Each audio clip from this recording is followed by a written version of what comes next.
aspect of it. В Германии сейчас поставлена цель сокращения энергии на 15%, то есть это значит, что I нужно не actually have a топить follow-up помещения, for где my не my так часто brother. бывают люди. Ну, условно, Can это какие-то Ukraine музеи. Вот siege зимой Kherson and just starve out the Russians? Ironically, John, that was you weren't on the other night, but somebody had actually put that forth as a possible course of action. Can we, are the Ukrainians conducting a demonstration, so to say, or a feint?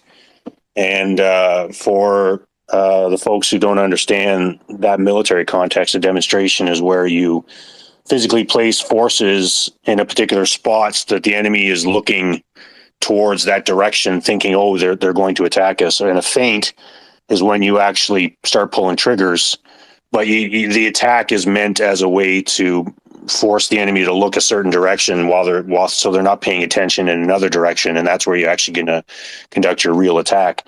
So, John, this was actually a course of action that was forwarded by somebody the other night. I can't remember who. About is this just a feint or a demonstration?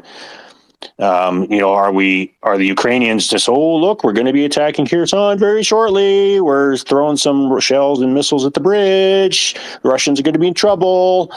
And, is this just all to draw more Russian forces in because of the strategic value of Kherson itself? And then the Ukrainians just sit there and say, okay, let's lay it to siege. I suppose that is another viable course of action, but of course, we saw how long the defenders of Mariupol held out at the Azovstal steel plant. I mean, they held out for something like 86 days or something like that, John, if I'm correct. So, I mean, yeah, the Ukrainians can lay it to siege, but,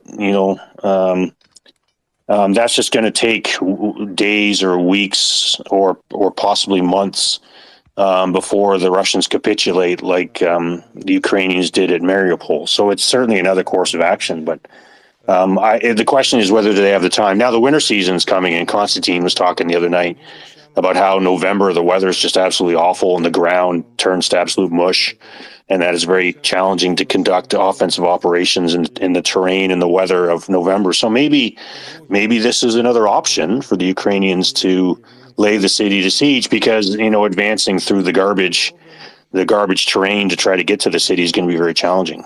So it's a possible course of action, I'll suggest, but whether they do it or not depends on a number of factors. Do you, Godfather, think that they're going to lay it to siege?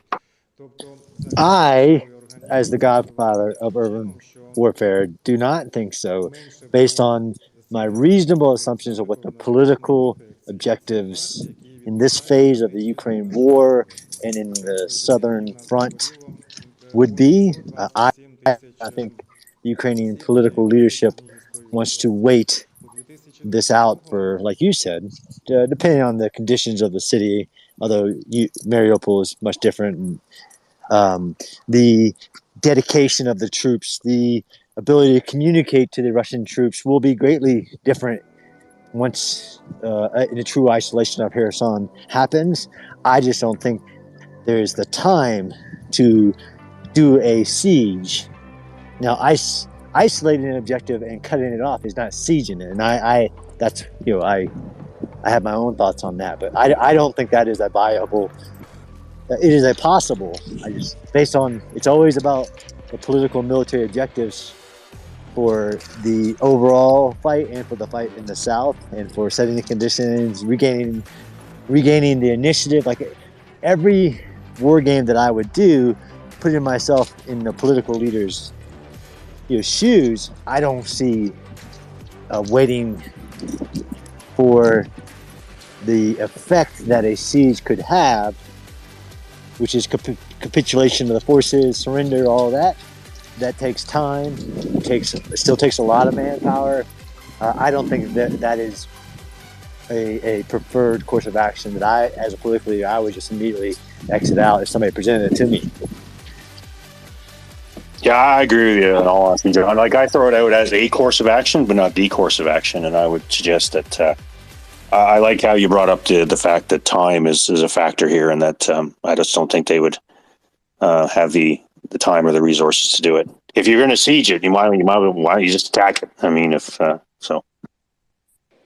Momentum, momentum, momentum. Ukrainian armed forces currently have the momentum. They just had the Russian civilian population, both tourists as well as so-called residents, in Crimea on the back foot and fleeing across the bridge. Why not push harder? No, I agree, and I think that has to be the context of the Southern Front has to be viewed in totality, and I agree with you. But the Ukrainians are fighting smarter, right? So even what somebody might say, they need to do it now. The Ukrainians have shown superior planning considerations and setting the conditions and putting, even whatever happened in Crimea, you can bet it was well planned with all the risk factors and the deniability and the secrecy and everything. No matter what happens in Kherson, I have full confidence it will be well planned and thought out. Yeah, I actually agree with you on momentum, and John, I agree with you too. There's somebody who asked me on the Twitter the other day, asking, how come we've been hearing about Kherson for a month? How come it hasn't happened? And my reply was, the Ukrainians understand how challenging the urban environment is, and they're planning, and they're planning, and they're planning, and that takes resources and time. So, when I said momentum, I really meant instilling fear and panic into the other side and gaining control of the narrative as much as actually military momentum and moving or maneuver, because out of their planning, as you just highlighted, John, out of their planning came a massive movement. I mean, literally thousands of cars Air siren went alert across that update. bridge. Ivano-Frankivsky, And full alert. maybe at some point then just full thousands alert. of soldiers Kirovorod, pack it up and run. full alert. Venetia, full alert. No, I agree with you. So we say full initiative, alert. right? So Dnipropetrovsk, full alert. Poltava, everybody full wants alert. wants Kiev City, the Kherson full alert. operation to This message has been to move generated with forward, municipal data. because it will be, if and when it does happen, the greatest moment of the Ukrainians controlling the initiative. And then this is where we kind of argue around, the Russians were in all the narratives when they executed the Severodonetsk, Lysychansk, the Donbass push, they had seized the initiative, and we hated seeing it. The Ukrainians can have a much larger operational plan, like Operation full alert. Southern Front, full alert. which will have many more actions afterwards to maintain. Once that happens, it's the first brick to fall of the initiative. Full alert. And I guarantee a planner would then think through the second and third steps of setting message conditions has been generated with to municipal maintain data. the initiative, because you can take Kherson, but you have to be able to hold it. You need to be able to, seize and hold terrain. But then you have to, if you want to keep that just war-winning factor of initiative, both at the tactical, operational, and strategic level, that Air takes siren planning. alert update. Ivano-Frankivsky, full alert. So if Cherkasy, we full alert. Kirovorod, full alert. Venetia, full alert. Zhytomyr, full alert. Dnipropetrovsk, full alert. Kind of an Poltava, full alert. to Putin. Kiev City, What would be full alert. kneecapping him? This message has been generated with municipal data. That's a good one. I think you were here when we talked to Chuck about Saki and the different reasons for it, and was it a vital in the Southern Front, right? Operation. If I was, I like to think about this as the multiple fronts. There's the war, then there's the front. And the Southern Front, the Saki airport probably served a bunch of purposes in taking that out, causing the chaos in Crimea. You're presenting your enemy with multiple dilemmas just through one beautifully planned strategic strike deep into enemy territory. Full alert.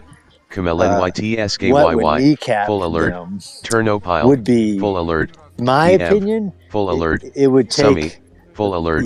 Kharkiv, major full alert. Zaporizhzhia, full alert.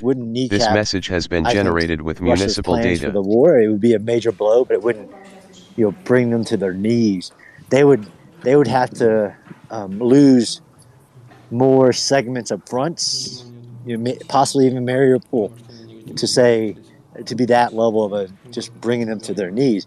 I mean, they're dying by 1,000 cuts at the moment, but if we wanted a major bring them to their knees, it'd have to be a major battlefield win.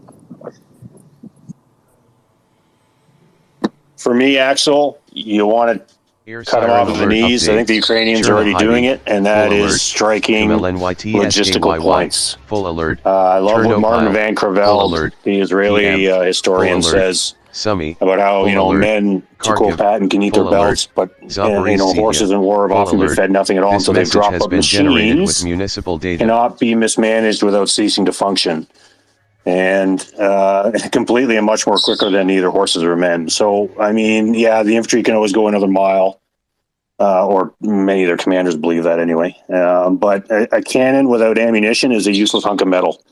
So I think if the Ukrainians with their HIMARS and their missile systems can continue hitting logistical points, stopping the bullets and the beans and the water from getting to the front, that is how you destroy armies. Amateurs talk tactics and professionals talk logistics, as the old saying goes. So if the Ukrainians keep hitting logistical nodes and points, eventually the Russians just run out of bullets to fire and men to fire them. So I think that's what they need to do to kneecap Mr. Putin.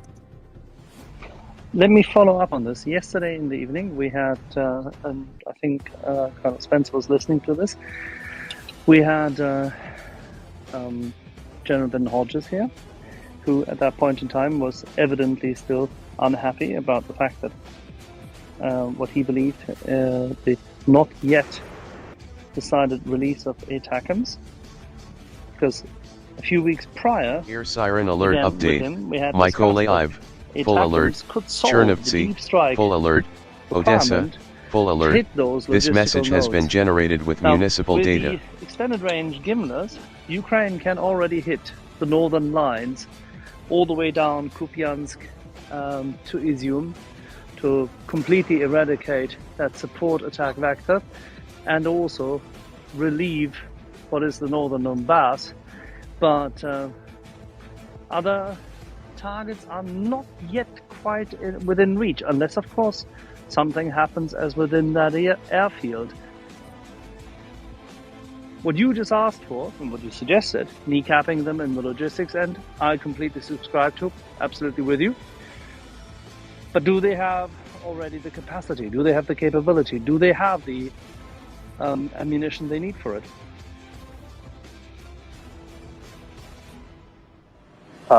Axel, it's really hard to answer that question because I'm not privy to what supplies the Ukrainians have or what they need, unfortunately.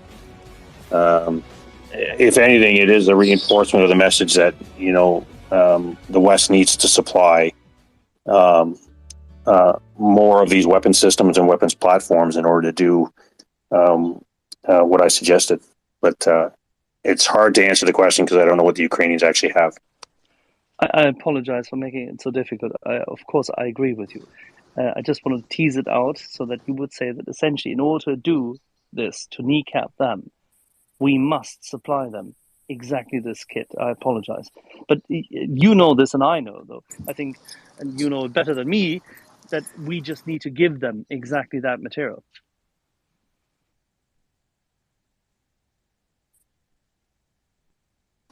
Yes, and I actually did.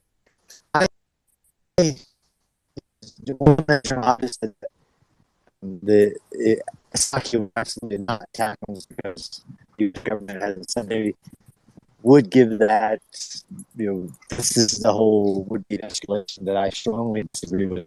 So I want more bold statements from even past senior leaders saying, past times, give them ATACMS, what we can do. They can bring this war to an end, give them longer range, more of it, munitions to include the ATACMS. It's ridiculous that we haven't yet.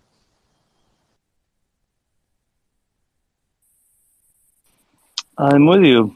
Dr. Paul. Hey, thanks, Axel, and Colonel Spencer and Major Giroux. This is a good panel. I'm glad this topic came up because You guys are the right people. My view of the Russian military is really like centered around World War II, right? So Operation Barbarossa, the first 6 months of it, the Russians really never stood and fought. They were very prone to encirclements, and they lost entire armies at a time to Nazi Germany. And as I look and think about Kherson, not the city, but the oblast, and looking at the strikes that we're seeing, Air siren alert update. and kind of Rivne, just based on the full discussion you alert. guys were just having, Volin, full alert. are there potential hinge Donetsk, points full and alert. key This focal points message of has been terrain generated with that municipal conceivably that data. the Ukrainians could go after on the ground, air, and otherwise to secure that would effectively lead to a large encirclement in cutting off large Russian forces without ever having to take these cities. And I believe that's what the Germans did to the Russians over and over again as the Germans went westward from Poland all the way.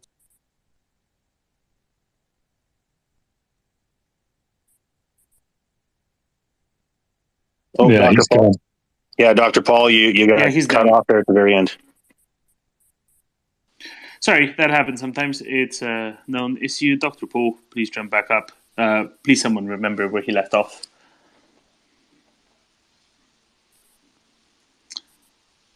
And there's a lag inherent in it, which is a shame. Colonel Major, if either of Air you siren alert update. Rivne, caught enough full of that. alert. Oh, Dr. Paul's Volin, back. full alert. Donetsk, Bad dog. full alert. Sorry, This message has did you been guys hear what I generated with asked? municipal Sorry about data. that. No, Dr. Paul, we didn't, but we had a nice dogfight in the background. Got it. So why don't you repeat your question? Okay, long story short. Those are You bad ended up with the dogs to see encirclement goes. in a castle of lots. So, Dr. Paul, Dr. Paul, my apologies for interrupting. So, yeah, you were just said about how you don't have to repeat the whole question, but you had said, do the Ukrainians have the opportunity here to surround the Russians without having to enter the city? And then you had just started another Barbarossa example when you dropped off. Correct. Yeah. So, the Germans did massive encirclements of entire armies. And, as I look at the Ukrainians, the strikes they're doing, and it's broad, right? Air Not siren just alert Kherson, update. it's deep, Lviv, it's everywhere full alert. across the south. Is Transcarpathia, there some hinge full points alert. where This the message has Ukrainians been could mass generated enough with forces municipal data. to capture some key control points that could effectively lead to an entire encirclement of the South, not just Kherson City, but a broader South sense, and cutting them off as a big encirclement? Because if you look at history, to my little bit of history of military history, is the Russians lose through encirclements primarily versus head-to-head fighting historically. Wow, that's a fantastic question. We do have to put it into context, though. Remember, the Eastern Front and Operation Barbarossa involved entire army groups. And so both on the Russian and the German sides, whereas here we're dealing with considerably smaller forces and battalion tactical groups, BTGs. So alert update. Can the Ukrainians do that? It all depends on how many resources they've been able to generated with municipal data to gather.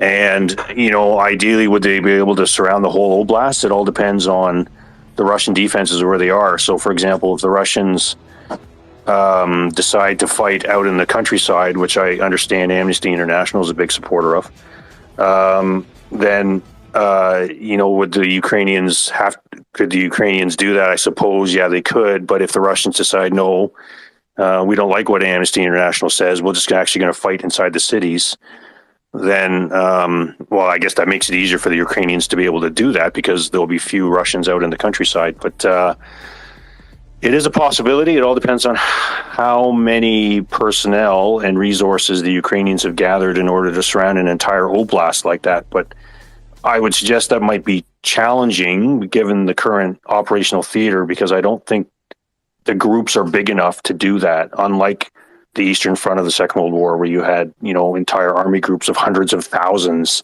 of soldiers involved. So for me, the answer is no. They don't have the size, the time, the logistics to do sieges or encirclements, in my opinion. That makes sense. I mean, I tend to agree about the size and scale that would be required, especially the logistics part, which Ukrainians don't have those kind of like organized long trains of logistics to probably handle something like that.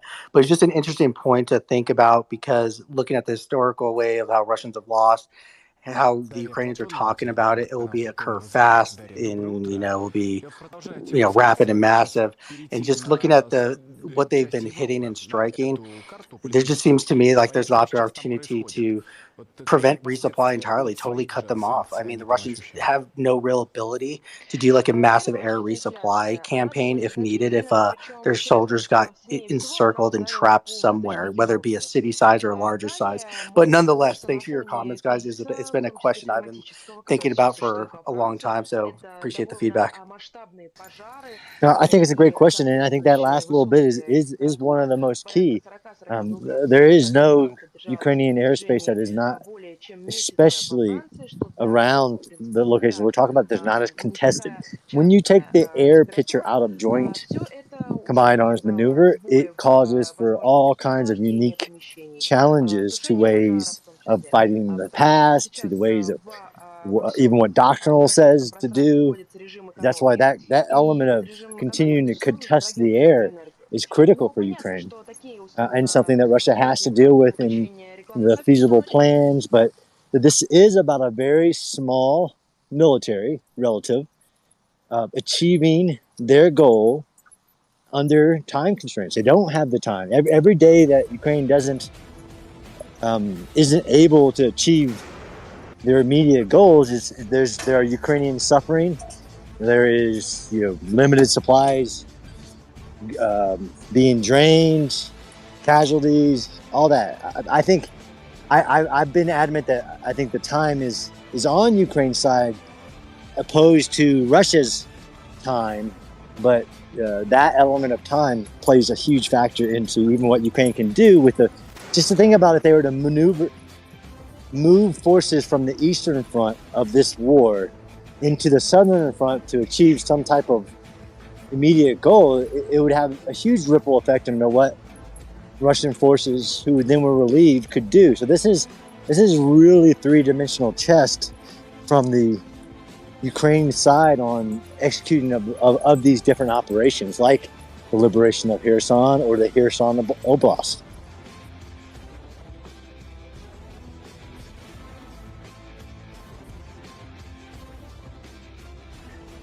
Thank you, Colonel. Let's go straight to Shaggy Fella, who's been waiting for an awfully long time. Hi, Shaggy. Hello, and thank you all for letting me talk, and I respect you all, actually. My question is kind of short, or maybe difficult. How do you think the Ukrainians can take back control of the Zap nuclear power station from an urban warfare point of view, considering the limitations on fire and all that? I absolutely love that question. Colonel, Major, has either of you thought about how you retake a nuclear power plant?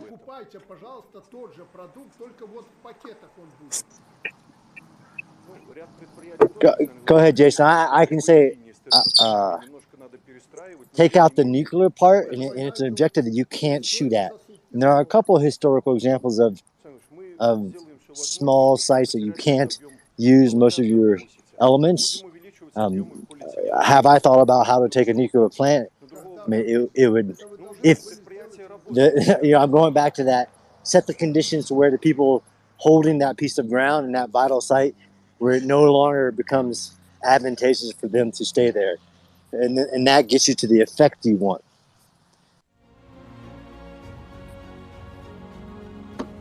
Yeah, in all honesty, I've just like, that's the first time anybody's ever posed that question to me. So now I have to put some thought into this as to how they would do it. But I like John's course of action, where you and not only that, but when it comes down, this has to be very deliberately planned, and you can't use the normal enablers or weapons platforms that you could use when you're fighting in the urban environment. So, for example, one of the things I teach my students is the pattern, where I call it the pattern. There's no doctrinal term for it. I just call it the pattern, where you have an enemy defensive position inside a building, and you use close air support followed by artillery and mortars, then armor, infantry, and engineers advancing together in a symbiotic relationship of protection, and then you have infantry and engineers on the outside of the buildings, and they work to get inside the buildings, and then you have infantry and engineers clearing the inside of a building.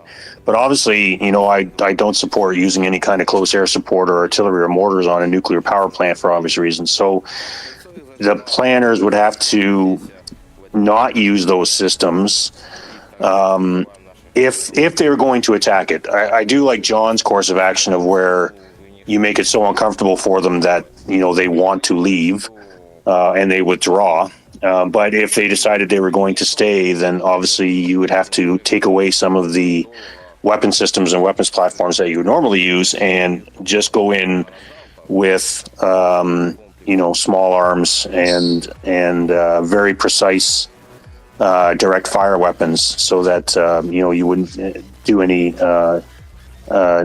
damage that would involve such negative ripple effects to it. But that's a fantastic question, and one that would be very challenging, I think, for even experienced urban operations and urban warfare soldiers to conduct.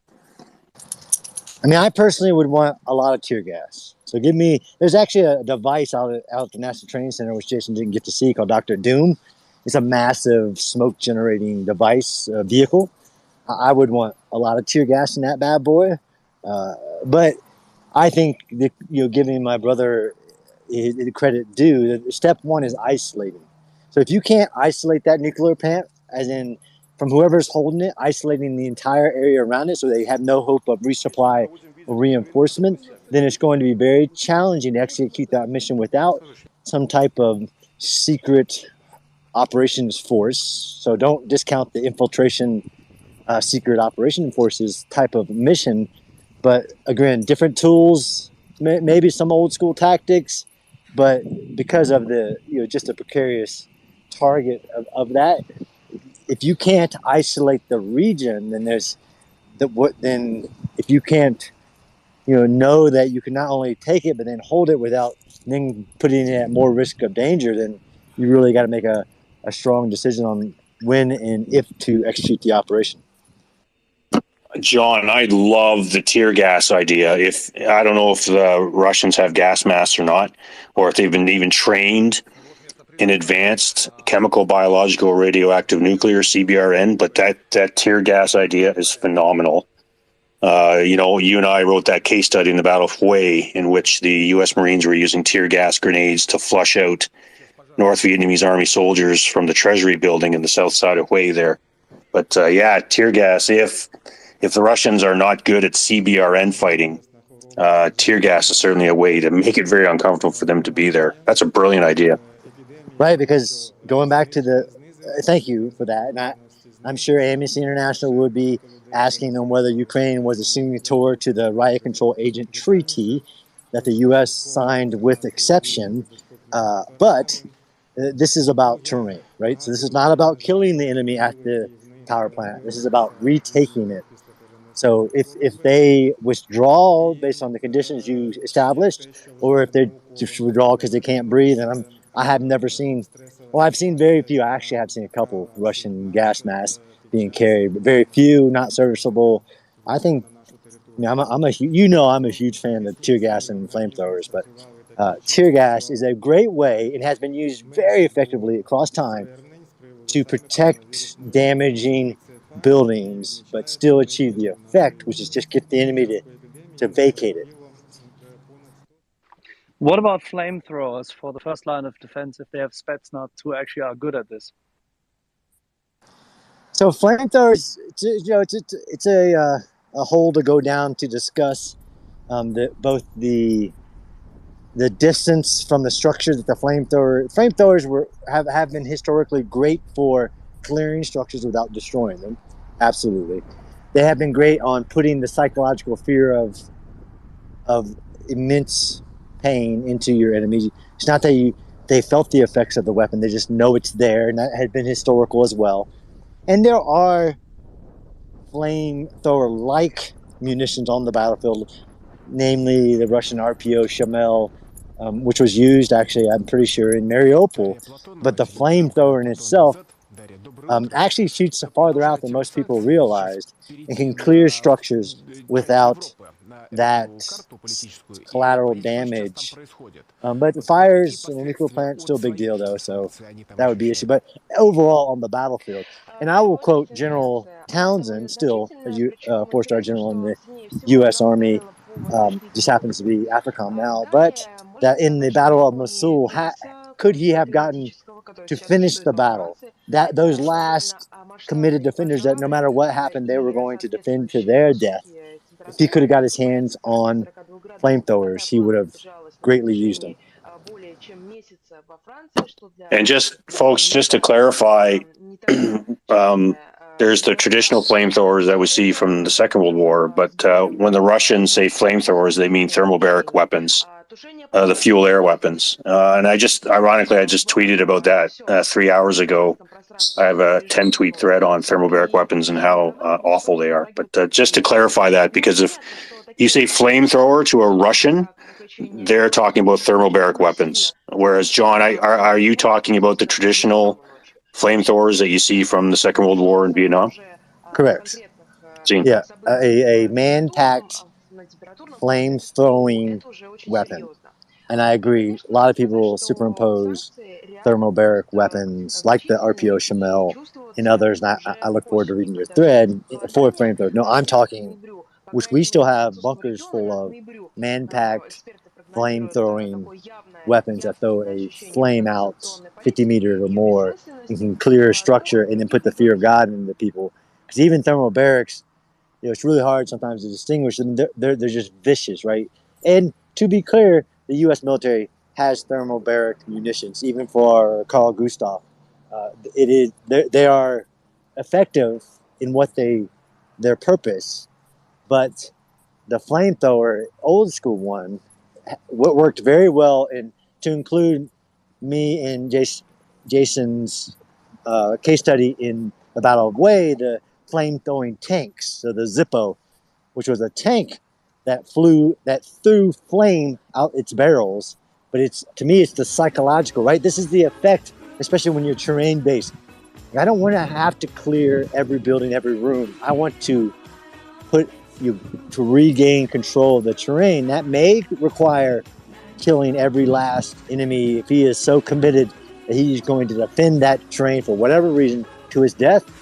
Flamethrowers are really great on putting that fear, like we've seen in this strike, right? So the strike on Saki was about destroying millions and millions of dollars of planes, but everybody's now seeing the psychological effect of that one strike. The psychological effect of using flamethrowers or knowing that it's there is just as important as actually having the tool. That's a very good point, because flamethrowers, man-packs, are exceptionally neat in an environment where everybody believes that explosives are dangerous, which they are not. This nuclear power plant is significantly safer than anything else. But at the same time, Ukrainian forces, if and when approaching, would be cautioned, most likely, or somehow feel cautioned, to attack with heavy-duty armor, mortars and the likes, whilst the defenders may muster pretty much anything they have at their hands. However, flames, they are terrifying, but they don't do anything to the plant. They're very good for clearing. I mean, the Germans employed this ridiculously and relentlessly in the Second World War. And then this gets you again into the legal, which it should be, right? There is no, for the U.S. military, no legal restriction from using flamethrowers, and it does not encroach on the the use of incendiary, I can't even say it. Incendiary. Yeah, weapons. There are protocols, customary laws that have been assigned about the use of incendiary weapons and man-packed flamethrowers. From the legal advice I've gotten, do not fall into that. It's based on how it's used. John, if you just it's off on a tangent, but you can't be the Godfather if you can't say the word incendiary. That's just a suggestion. I am the Godfather I'm sure it's only a temporary affliction. Incendiary. Second, no.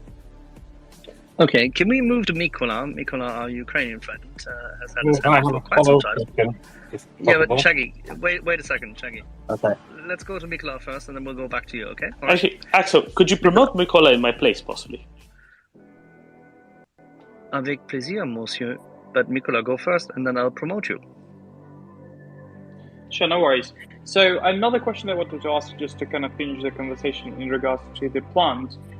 In case if Ukrainian forces actually retake it, what will be required to protect, the plant from the airstrikes or any other kind of ground attack in the future?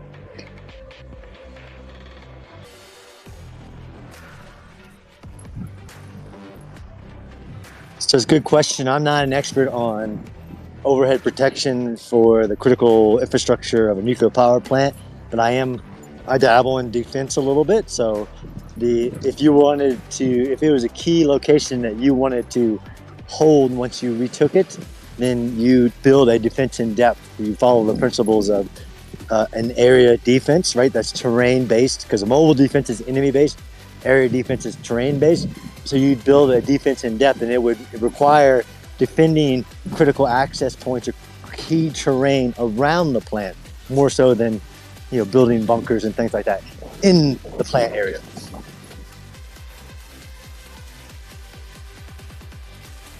I think, Mykola, what you've been calling for, what kind of missile defense will the West supply for Ukraine to secure the single biggest nuclear power plant in Europe, right?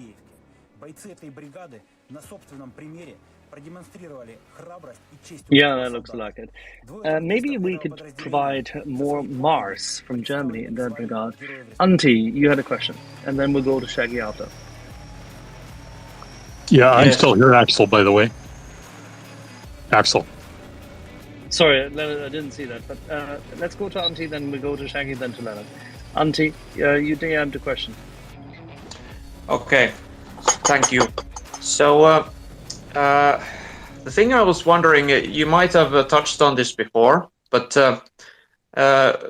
Russia previously has threatened Ukraine with terrible consequences should any kind of strike happen on Crimean soil.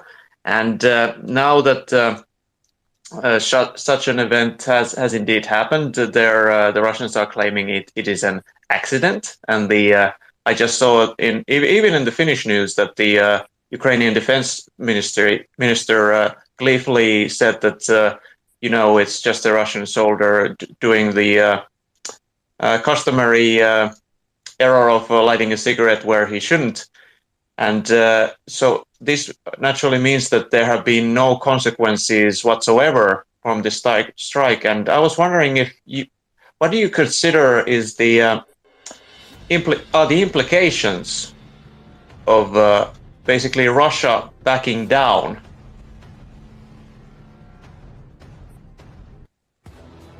If you get my meaning.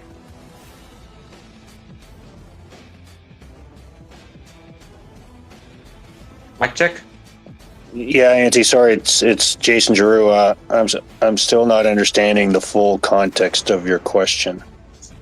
Yeah, so previously Russia has stated that terrible consequences would befall Ukraine if it ever attacked Crimea, and now that we have quite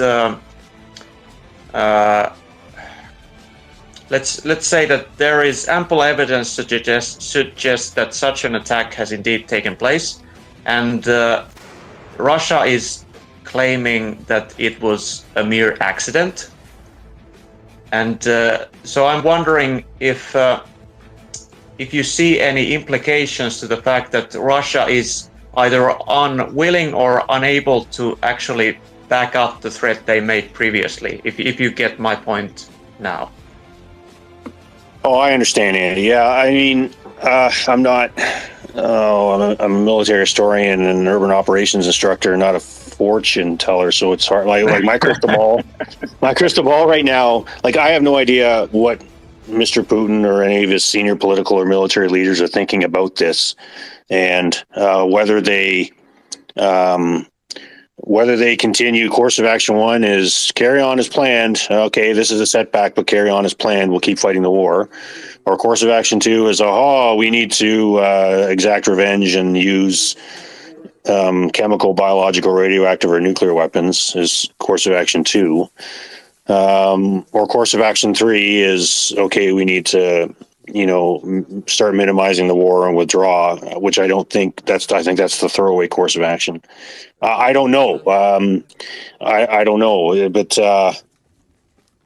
I mean, the best way to beat a bully is to give him one good solid punch in the face, and that's what's happened here. Whether Mr. Putin and his senior political and military leaders back down, or whether they get back up and come back at the Ukrainians with more force, I guess, is something we'll see in the immediate future. But if it is course of action one, where they just ignore it and they just continue to fight the war, well, then the Ukrainians can. I mean, that just sets the precedent for the Ukrainians to start striking other targets. But if Mr. Putin and his senior political military leaders decide to do something extremely dangerous, then that gives the Ukrainians the message that, okay, you're not allowed to do that anymore. So I guess we'll see what happens in the future. And isn't, by extension, the same true with the Western governments who have been unwilling or for some reason to provide more military assistance based on the fact that, or their supposition that any sort of new, fresh escalation of more military aid to Ukraine would create conditions for some kind of counter action from Russia? Isn't that true as well? Yeah, like I said, it's a possibility, certainly. I guess we'll wait and see what happens. Right. Okay, thank you.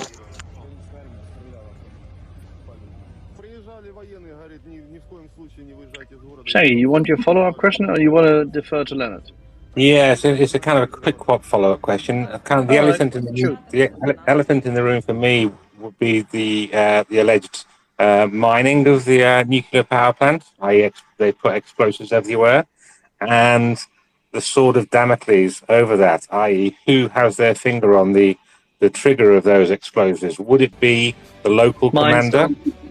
Or would it be the mines don't, Shaggy, it doesn't matter. The mines are typically not remote explosives, but they're essentially contact or proximity explosives. And secondly, it doesn't really matter because mines do not explode a nuclear power plant. They're just absolutely terrifying for those who actually have to demine and approach and potentially demine.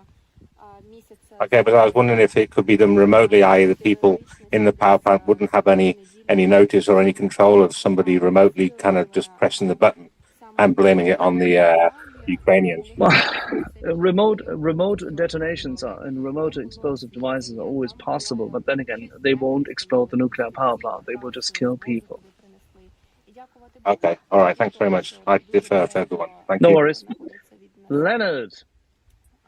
Well, thank you, Axel. Siren alert update. Yeah, it's great to have both you gentlemen this message has back been on the generated space again. with It's a real municipal privilege. data. And our German friends must have thought I was going to ask another question about Colonel Big Jim Stone of the PPC. I'm waiting for it, Leonard. I got my sources all up and everything. My books are open to Jim Stone. I knew you would, sir, but unfortunately, I'll be a little bit more ecumenical this time. And my question relates to the actual the battle space as we see it unfolding presently. And this may draw upon both of your historical knowledge to some extent. But I'm wondering, when we see something happening in the battle space, which seems to be unfolding presently, which is sort of a sea change maybe taking, or a tidal change beginning, and we start seeing the narrative, the unfolding in the battle space itself. All clear. Things that this message are totally has been generated with municipal data. And contradictory to the narrative that's being promulgated by, say, the higher ups, or in the Russian case, the commissars, or in the German case, the SS, or those kinds of political operatives. How quickly do you, in your assessment, would you expect things to change for the battle commanders and on down to the actual grunts on the ground? Because I mean, clearly certain things happened, like for example with the German SS and later the commissars in air siren alert update. Chernihiv, the operation all clear in 1941, all clear. Cherkasy, Barbarossa, all clear. That Kirovory, really all kind clear. of Odessa, changed the whole all clear. impact Venetia, in the battle all space. Clear. And all clear. narrative this that was being told from on high with was obviously totally contradicted but from what was happening on the ground. And that seems to be a little bit unfolding right now in Crimea and elsewhere in the battle space. So I'm just wondering how quickly you would assess something like that may turn into a real riptide, if you will. So thank you for your assessments, gentlemen. Yeah, Leonard, I think we've lost Colonel Spencer, unfortunately, but I can certainly try to answer the question. It all depends how the senior political and military leadership message it to the troops. Because I think what you seem to be asking is that the Russians have suffered a setback in Saki. If that's what you're, it seems like that's what you're focusing on. Yeah, so how long does it take for this message has been generated for private Russian, comrade there to go, oh my God, we suck and we're going to lose the war. So that all depends on the messaging that they receive from their higher military commanders and their political commanders. For all we know, there could be some young Russian lads who are like, did you hear about what happened at Saki? And they could be very quickly shut down. That's just Ukrainian propaganda. Shut up and carry on. So there's no way to really gauge it unless siren alert update. You get people you get Russian soldiers going on social media and talking to their families back home about it. And if that intelligence is kind of this message picked up and passed on to intelligence agencies because I mean that's what intelligence agencies do. They monitor the traffic that's being passed back to the home front to see how morale is within a certain military, within an enemy's military. So so for all we know, it all depends on how well the messaging is handled at the higher levels as to whether Comrade What's-His-Pickle, Private Comrade What's-His-Pickle is actually receiving that message or not. They could just be, and even if they do, hey, did you hear about Saki yesterday? Oh my God, yeah, they blew up all kinds of planes. They could still be told, shut up and carry on with the fight. Whether they may have an opinion, it could just be totally ignored, and they could be just told, keep pulling triggers and killing Ukrainians. Air siren alert update. But it's hard to know because I'm not in the intelligence community, and I don't know if they're reading those kinds of messages. All clear. Lviv. All clear. Yeah, thank you for that. All clear. This message has been generated with municipal data. Alrighty, and with that we go to Nick, then Doc, then Finance. If in all this talk of surrounding the Russians in Kherson, how many civilians are still stuck in Kherson? And in the event that the Russians found themselves surrounded, would they,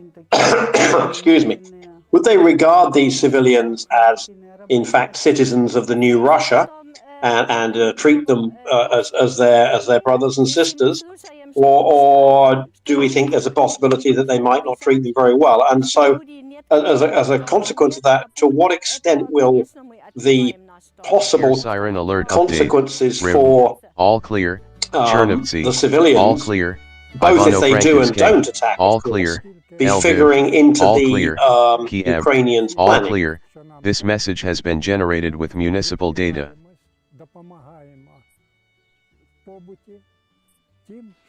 I'm cycling up Major Giroux again, who dropped off. In the meantime, I can definitely give you data as to civilians. Yes, there are many, many thousands of civilians. The indications hover anywhere between about 90 and 140,000 civilians still in the city limits. Yes, torture, rape, abdication, abduction abound, random shootings, and Air the siren likes. alert No, update. there's no safe Mykolaiv. Yes, Partial the only alert. way for them to get Ternopile. out from there All is clear. actually the Russian Transcarpathia. forces to leave. All clear. This message has been generated with municipal and yes, data. the Russians will kill as many civilians as they can, out of spite, out of aggression, sadism, and the likes. Yeah, I'm really worried about, or really thinking about the calculus there. There's Presumably, no calculus. If you don't, you're damned if you don't attack, and you will lose civilians when you attack. Yeah, but probably. You have to free them, and that the problem is. Air siren alert update. It's just Mykolaiv. Partial alert. Civilians. Ternopile. And, all clear. 10,000 Transcarpathia. All clear. This message has been generated with municipal data. Mining operations and the likes. What does it tell you? They are responsible.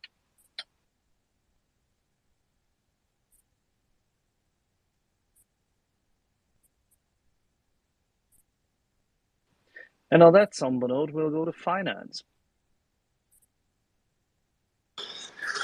Yeah, I'm curious to back the conversation up just slightly, because there was a discussion on Zaporizhia and tear gas.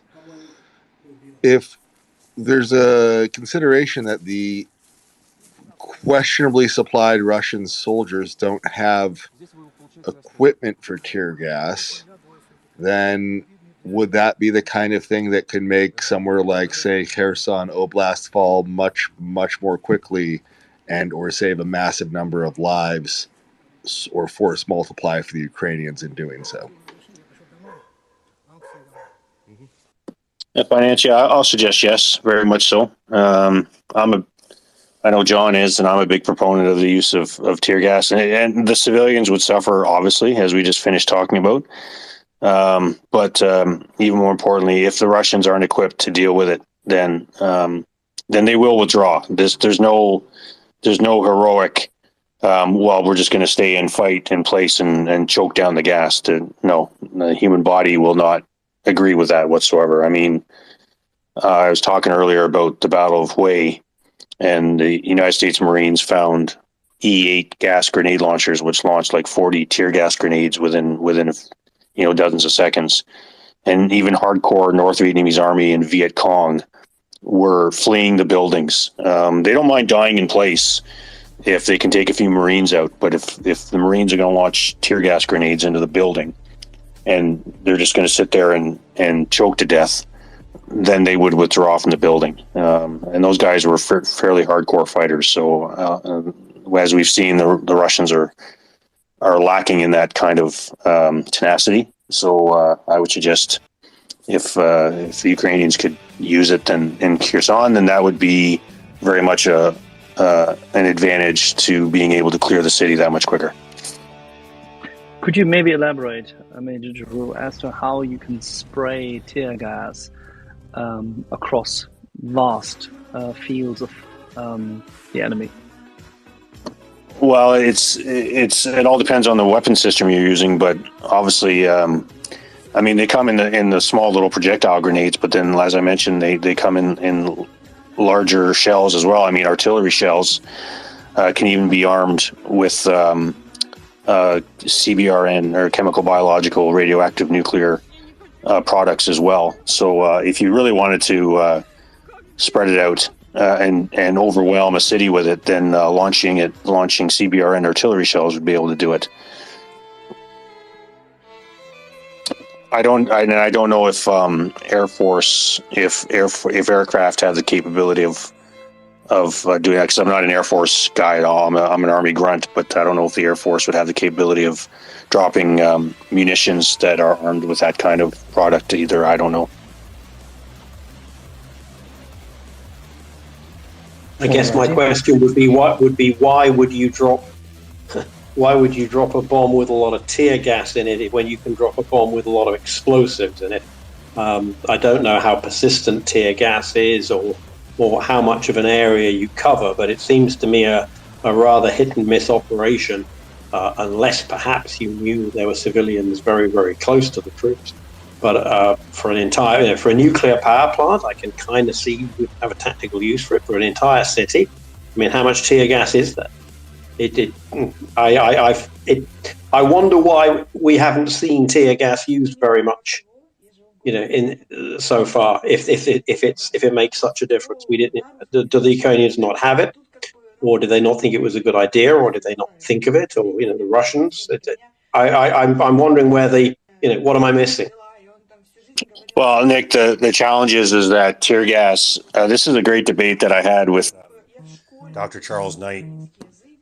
They're an urban operations colleague, but tear gas falls under some of the protocols of chemical, biological, radioactive nuclear weapons that have been banned for warfare, for use in warfare. Air siren alert in fact, I know my own country, Canada, has agreed that it will never ever use CBRN weapons in warfare, and there's other countries that have followed suit. So even though John and I are a big proponent of it, back in the 1960s when it was used during the Battle of Hue, it was still very much allowed. I do think John mentioned that the Americans can use it under special circumstances, and you can bet that it has to go to very high senior political and military leaders to do that. So it's a question of whether the Ukrainians have been given tear gas or not. But Axel was asking, I think, a very generic question, and I was trying to give him a very generic answer. And you're right, you would need a lot of it if you were using the Air Force, if you were using artillery, and or if you were just using the small gas grenades that can be fired from a 40 millimeter grenade launcher. You would need a lot of it to this in order to have an effect. And if you're using it in an urban area, you'd have to get it inside the buildings, so you'd have to be very precise with it. If you're using it outside, the tall buildings can act as wind tunnels and could blow it literally down the street and make it very weak and ineffective. So yeah, there's pros and cons to using it, but I know that there's a lot of protocols now. A lot of countries have agreed that they're just not going to use these kinds of weapons in warfare, which is unfortunate because some of them are still effective, like tear gas, as an example. I don't know. I guess it's gas. The enemy doesn't know exactly what's in it. It's a cloud coming towards you. It feels like a chemical weapon, but it's interesting that we allow police forces to deploy it on civilians pretty much with no warning. On the one, ostensibly it seems like less of a weapon than actually kind of throwing explosives at people. All clear. This message has been generated with municipal data. With the nerve gases and all that other kind of stuff. Yeah, and that was it, Nick. It was lumped into the same type of agents like nerve gases and mustard gases and all the other horrible chemical, biological weapons that are out there, and so that's why it happened, unfortunately. But I agree with you. I mean, if you use it properly, here's a non-lethal weapon, I guess you could say, in a certain context, that would certainly be better than using explosives, especially if they're civilians, this message which there always are present in the urban environment. So why not use it if it's that effective? But it did get lumped in with all the other nerve agents, unfortunately.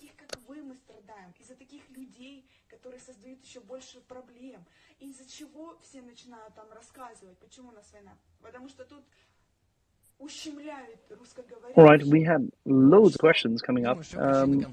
John. Thanks, Axel. Just a couple of very quick comments. I think Nick's nailed it on the tear gas on a couple of levels. One, yes, it's not persistent, so you'd need assault troops with respirators fitted, which really do limit your ability, particularly in an urban environment, to actually close up and make use of that. Or the Russians could basically evacuate a building and come straight back into the thing.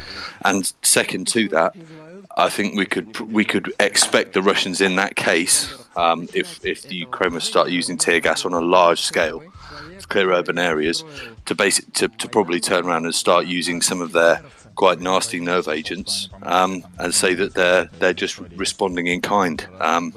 I think that would be quite a dangerous a dangerous door to open, to be honest. On Axel's point, in terms of deliberate massive civilian casualties on the part of the Russians, I think if the egress routes are gone, if the bridges are down, the Russians in Kherson know that the bridges are down and there's no way out, I think they would be uncharacteristically reluctant to start deliberately causing massive civilian casualties in the knowledge that they were very likely, in short order, to be in the bag and the custody of the Ukrainian military. So I think they're very, this message has very been generated with municipal data. Quite willing to commit massive crimes against the civilian population when they think they can do that with no consequence. I wouldn't be so assured that they would do that in Kherson. Thank you.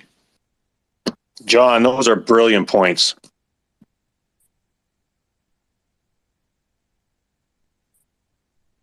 They're already doing it in Kherson, so at this point, it's not would they start doing it, it's just would they continue. They're just erasing evidence at this level. Yeah, okay, fine. That's a fair comment. I think what Axel was referring to was this message has been the deliberate staging of mass killings of civilians, almost in the presence of the Ukrainian military, i.e. under conditions where the city is being assaulted. That was what I took from his comment. If I was wrong, then sorry, I've got the wrong end of the stick. No, that's exactly right. Причем интересно, что сильнее всего она ударила по Восточной Европе. Далее можно сказать, что на фоне кризиса, в том числе климатического, который сейчас существует во Франции, это довольно масштабные пожары и соответствующие высокие температуры, порядка 40-42 All right, Esko. держалась на протяжении более чем месяца. You keep skipping Doc. Yes. Hello.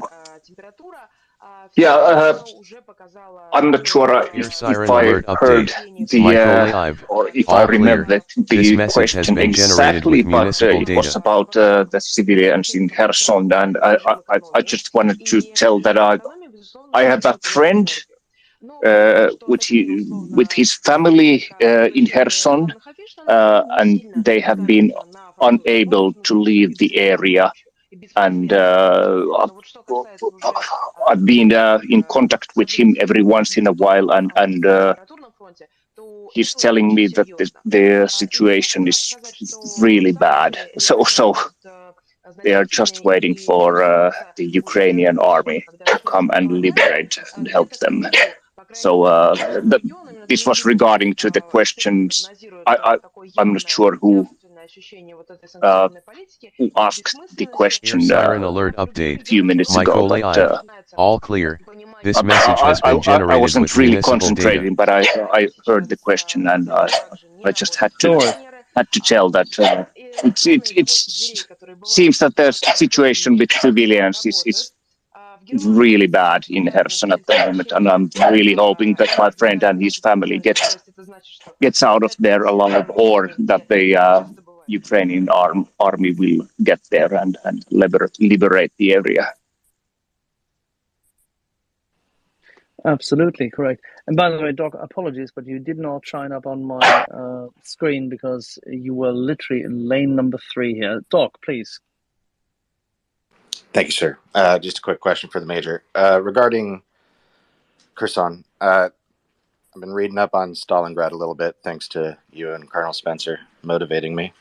But I was thinking about how tenacious the Soviets were crossing the Volga and then trying to relate lessons learned. And I'm kind of wondering, just based on, just in general, how do you think that the Ukrainians are going to be able to cut off the 42nd across the river, or are they going to have to cross around to the east and get behind the city to do this? That's my basic question.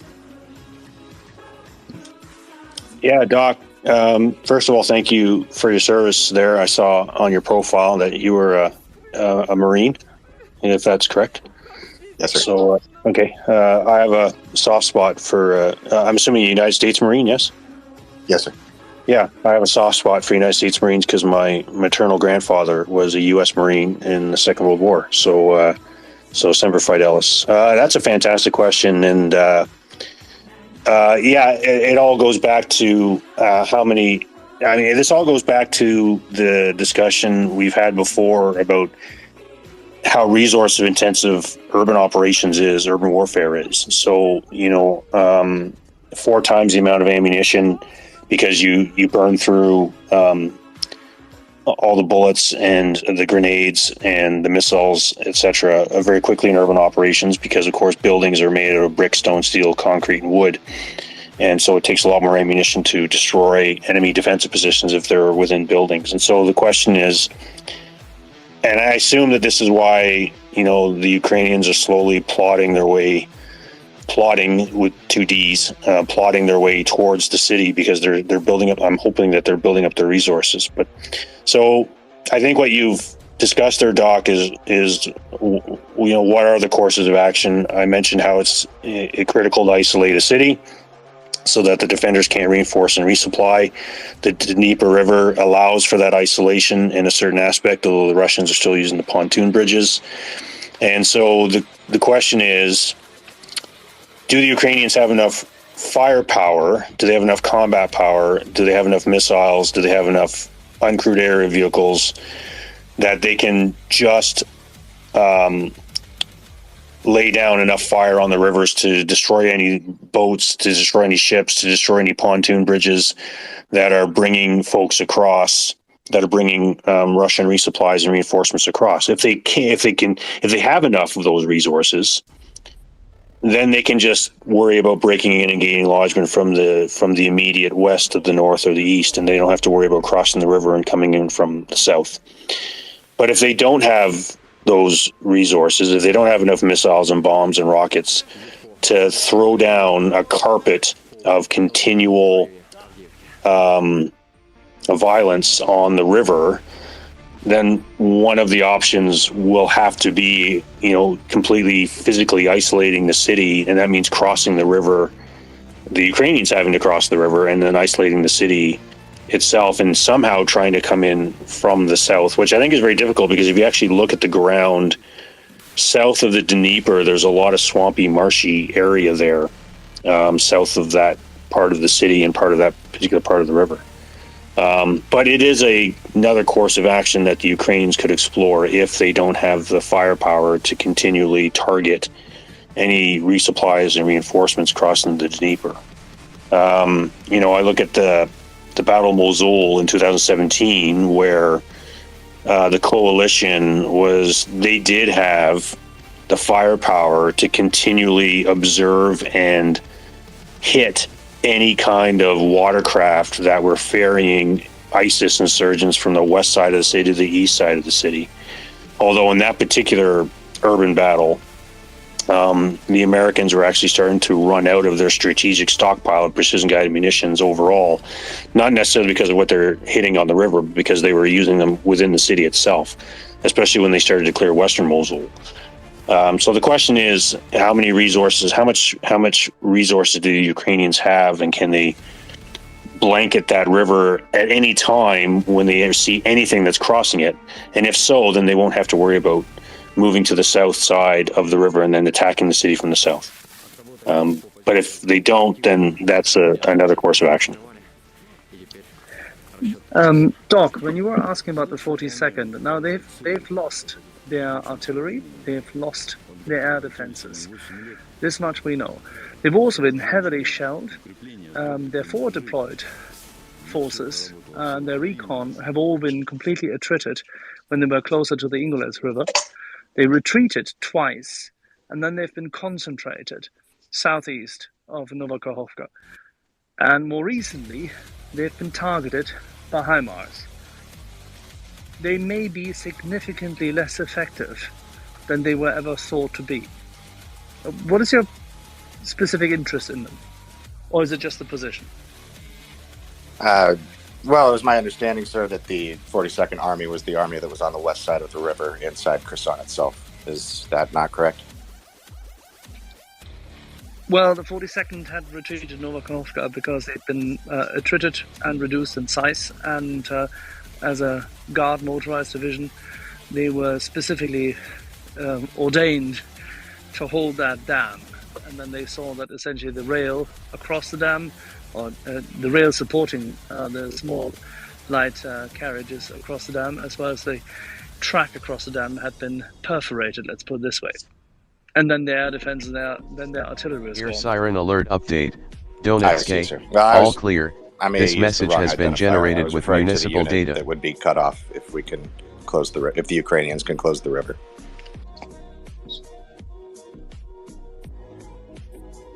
Alrighty, Antti.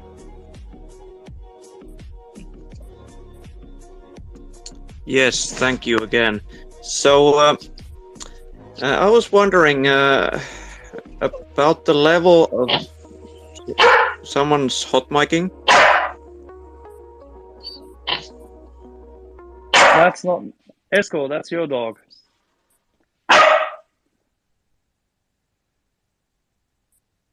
Okay, so right, we should be fine.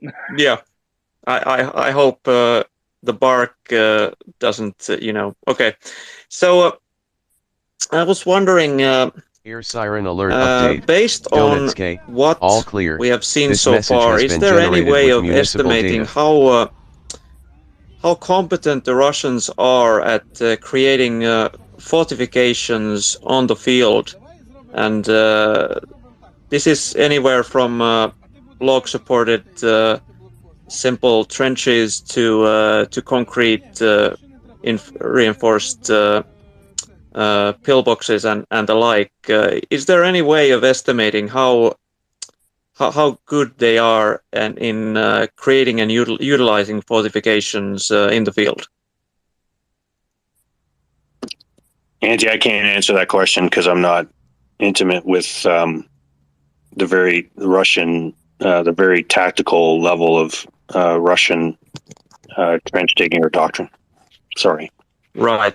And we obviously, or rather apparently, we haven't seen any sort of photographic evidence of what kind of fortifications the Russians have created thus far during the war. I assume that's correct as well.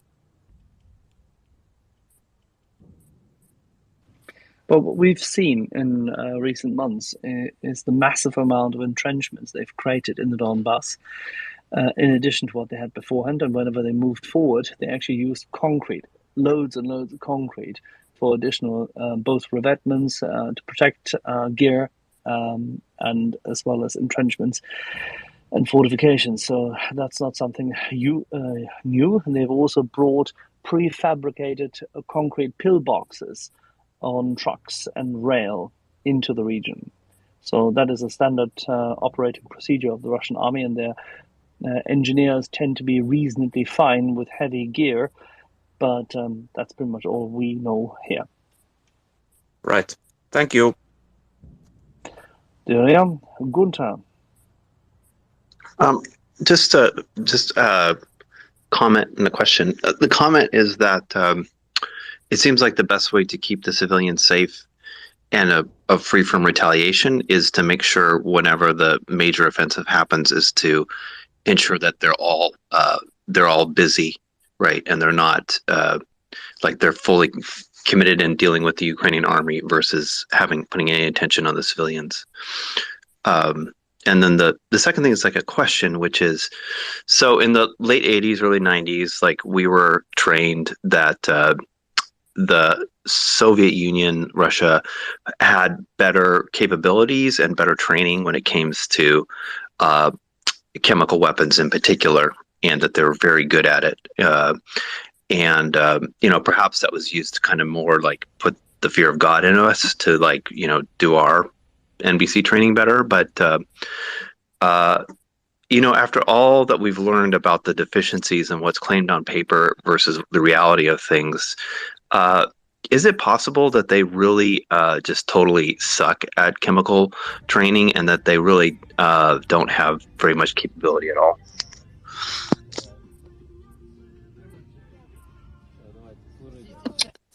Yeah, Gunther, good questions. I'll go so far as to say is I think the best way you can prevent civilians from being harmed on the battlefield is just to make sure they're not there in the first place.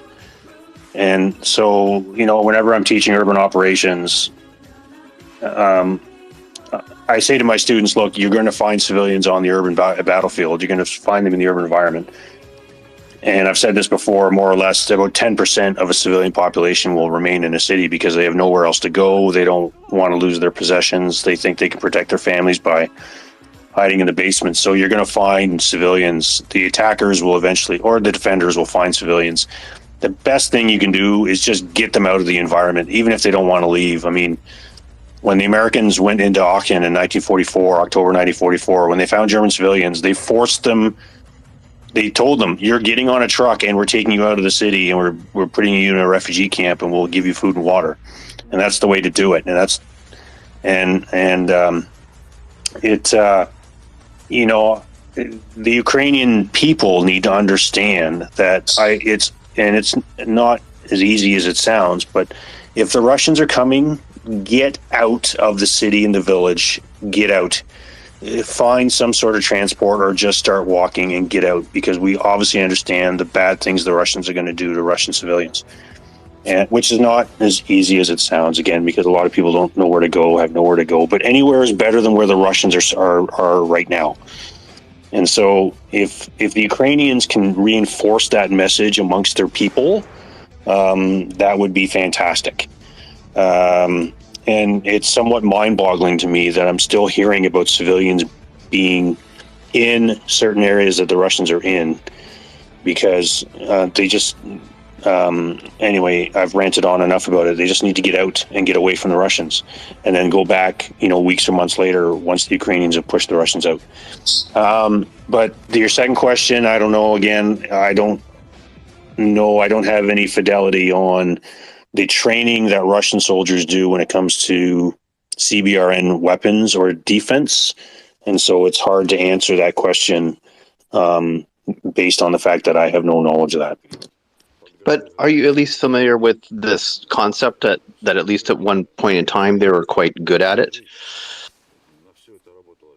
Yes, it's possible, because I mean, back in the 80s and 90s, they had, or the 70s, or through the Cold War, I mean, they had entire units that were dedicated to CBRN, and where they had, their vehicles are even equipped with CBRN equipment, etc. And they had reconnaissance units that were dedicated strictly just to move forward and detect chemical, biological, radioactive, nuclear weapons, etc. So yeah, I think so. But I mean, this goes back to the whole, throughout the early 21st century, the first 22 years, where, the big fear was that Russia was this mighty war machine that Mr. Putin had rebuilt. They had learned the hard lesson in Chechnya in 1995 and 2000, and now they had completely reinvented themselves and professionalized themselves, and they were going to be the cyber warfare and the political warfare and the economic warfare, all the gray zone, multi-domain experts that we had to fear. And I feel like I've been duped for the past 20 years. I've bought into this, and now I see them, excuse my unofficer-like language, I see them fumbling and fucking their way through this illegal invasion of Ukraine, and I'm thinking, geez, they had us completely fooled. And apparently the Russian senior political and military leaders are still the same foolish fools who've been in charge all along, ever since, during, and since the Second World War. And so, maybe at one point they were good at it, but that is long. I mean, if they can't even get the basics right in their illegal invasion of Ukraine, of just advancing to contact and doing the basics right, how are they going to do something complicated like CBRN warfare is the question. So went off on a bit of a rant there, Gunther, but sorry about that. No, that's okay. It's just it's a rhetorical question. I do wonder now, like everything that their supposed capabilities are completely in question right now. So thank you so much for the answer. Appreciate it. Thank you. Yeah, I agree with you, Gunther. You're right. I think everybody's questioning what they used to believe for so many years.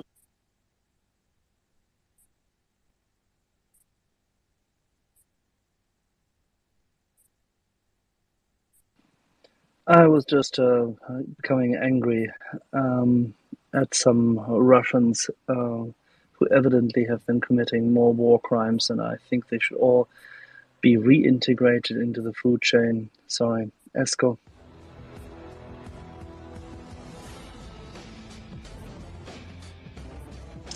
Yes, so I'm I don't really know if this is any kind of in any way fruitful discussion, but I'm at the moment quite emotional and thinking about my old friend and his wife and very old mother-in-law in Kherson, and what he's telling that it's not so easy to get out of the area, as he's telling me that there are plenty of checkpoints and such, and it would take very long time, and it would be very insecure to try to flee from the area. So I sort of know the answer in advance, but how could I help this this man and his family and his very old mother-in-law to get out of Kherson region or help them in any way?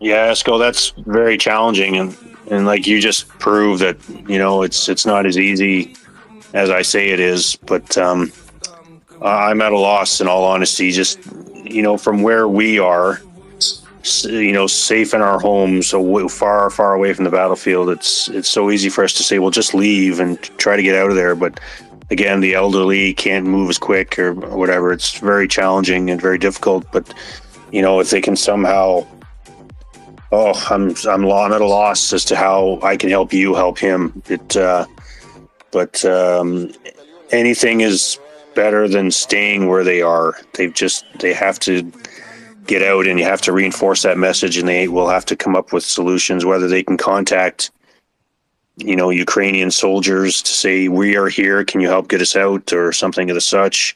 Again, that would be hard because Ukrainian soldiers are busy preparing for or fighting in battle, so that would be very challenging. It's very hard to help them from where we are now.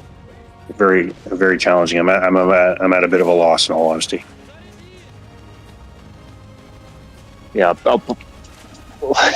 the only thing I've been able to say is that we all support Ukraine and them, and we are trying to send help as much as possible. And basically, only thing I've been able to say is that ask them to stay safe, and well, maybe just stay out of the harm's way and stay quiet and just, well, try to survive. Yeah. Let's go. This is pretty much what, if you remember, we had a family from Kherson most recently here, and I'll pass you on to Slava Ukraini in a second. But we had a family from Kherson recently with us, and they explained how they managed to get out. Then we had a Ukrainian soldier who managed to get his wife and the surviving son of a family which had died in the Mariupol Opera House strike out of Mariupol. In each case, it was a tremendous ordeal. It was hard, it was dangerous. They were lucky, others got killed just minutes or at times seconds before and after they had passed a certain point. It is very hard. That is why it's worth fighting for. Slava Ukraini. Героям слава. Actually, I heard this story and a question from the ESCO, and I want to reassure you that I really feel you what you're saying, that is like completely true. It is day by day is getting harder. But I want to reassure you that Ukrainian side try to help everyone who they can, meaning they providing, there is like a lot of the volunteers who volunteer our like resources, our own cars to like provide transportation for the people who want to live, who don't have the means. But occupiers making on purpose harder to people to live. What was reported just a few days ago, that there's like 1,000 cars in the queue and people just can't move back and can't move forward. So even for those who have own car and have means, for them it's like a closed door. It's like the occupiers don't want people to live. So best solution, if you have contact, to just saying keep head low.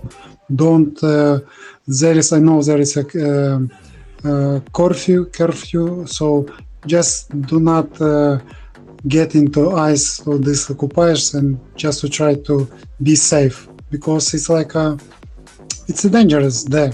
But it's like occupiers also are afraid a lot, because partisans and resistance are on rise. So this is like a big equalizer what is happening in the occupied territories. If the occupiers making hard to the people of the Ukraine, meaning for the Ukrainians,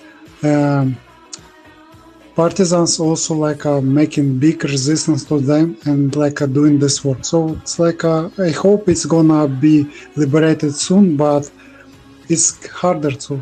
If you can message them to just say, be careful not do any sudden moves. So thank you.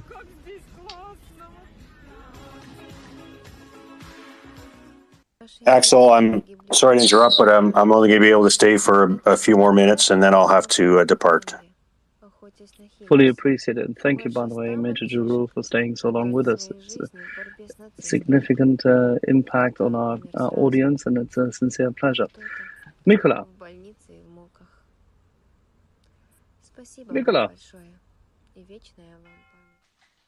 Hey again. Just wanted to know that basically the meeting in regards to Zaporizhia nuclear station actually began in New York. So yeah, and the discussion is ongoing right now. And then the Chinese, one of the actually representative from China, said that basically Russia and Ukraine have to sit down and talk in regards to the nuclear station and who's going to control it.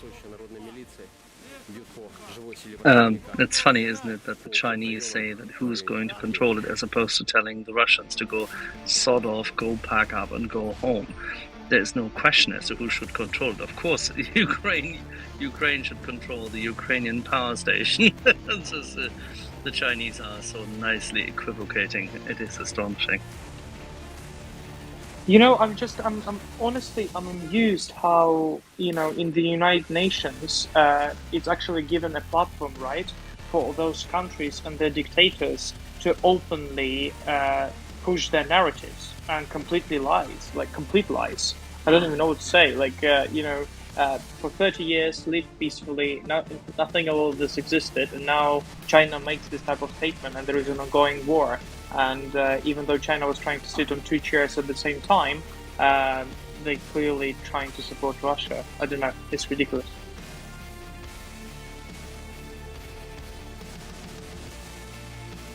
Mikola, you're Ukrainian.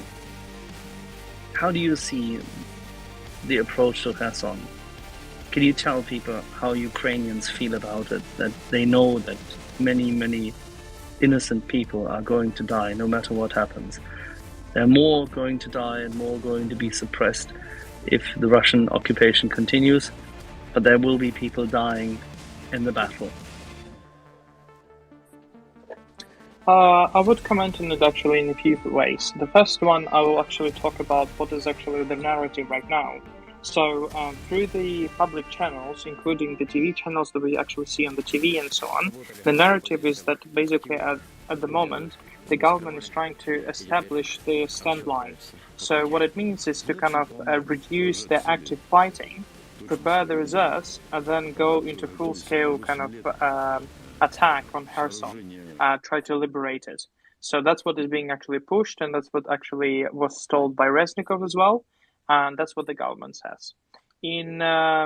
In comparison to what actually people feel about it, is that you can see lots of videos how Ukrainians are actually escaping the occupation from those areas. So you see the kind of women posting videos how they come to Ukrainian land and they are being asked by kind of Ukrainian army, like, could you please show us the documents and everything, and they're just crying out of happiness, because for them it was a terror that became, in February and continued to this day.